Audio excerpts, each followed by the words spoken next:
Flimkien għal pajjiżna sabiex niġġieldu l-korruzzjoni u nħarsu d-demokrazija mill-Gvern Soċjalista li ma jimpurtax.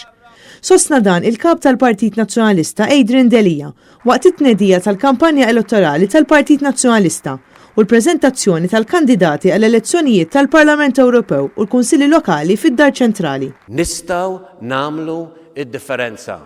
F'Mejju li ġej mhux se nbidlu gvern, imma nistgħu nbidlu id-direzzjoni li ħa dal-gvern. Mhux se nwaqqgħu lil dal-gvern, imma nistgħu niġġieldu kontra l-arroganza ta' gvern li ma jridx jisma'.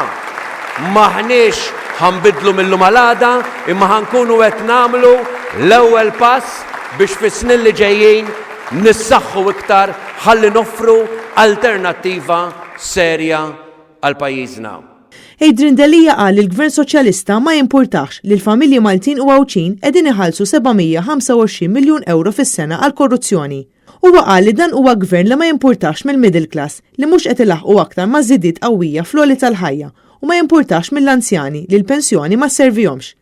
Il-kap tal-Partit Nazzjonalista qal li matul il-kampanja elettorali, il-Partit Nazzjonalista se jitkellem fuq dak li għaddejjin minnu in-nies u għalhekk intażlet it-tema flimkien għal pajjiżna sabiex flimkien ma' dawk kollha tar-rieda tajba nelbu l-isfidi li ġab il-Gvern Soċjalista bil-korruzzjoni, it-teddida għad-demokrazija u l-mudell ekonomiku ta' tkabbir tal-popolazzjoni bla pjan li qed iġib bosta diffikultajiet ġodda. Dan meta rapporti internazzjonali u Ewropej qegħdin b'mod ċar jikkundannaw lill-Gvern Soċjalista li tilef ir-ruħ soċjali u issa moħħu biss fil-poter. Rapport wara l-ieħor, rapport internazzjonali xjentifiċi, rapporti serji illi juri verament kif dan il-gvern ikkalpesta l-istituzzjonijiet. Ġarraf dak kollu illi kienu l-pedamenti tad-demokrazija f'pajjiżna. Wasalna f'punt fejn id-demokrazija l darb'oħra hija taħt teddida. U l-gvern jinjirhom, jiskartom, ma jimpurtax, ma jarax il-ħsara li qed isir, mhux biss għall-isem, mhux biss lill-gvern jew lill-partit fil-gvern, imma lin-nies. Is-Segretarju Ġenerali tal-Partit Nazzjonalista Clyde Puli qal li l-messaġġ tal-Partit Nazzjonalista huwa wieħed ċar u se nkunu flimkien sabiex noħolqu l-ġid u ma nkomplux nitilfu lil pajjiżna, l-ambjent, il-karattru u l-valuri tagħna. Huwa qal li l-kandidati tal-Partit Nazzjonalista se jaħdmu għal Malta u għal lokalitajiet tagħhom. Dan billi nsarfu l-Unjoni Ewropea f'ġid għal Maltin kollha u nelbu l-isfidi li pajjiżna qed jaffaċċja ta' kuljum. Irridu nkunu flimkien biex inkomplu nsettqu pajjiżna, biex inkomplu noħolqu ġid tassew għal kulħadd.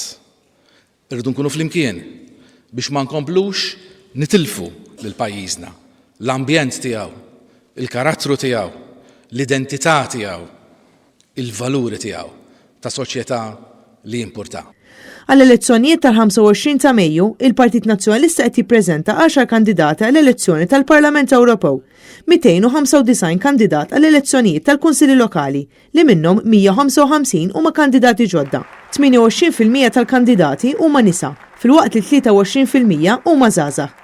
Il-ħadd li ġej 28 ta' April, il-Partit Nazzjonalista se jlaqa' l-Kunsill Ġenerali fejn se jitressa il-programm elettorali għall-elezzjonijiet tal-25 ta' Mejju.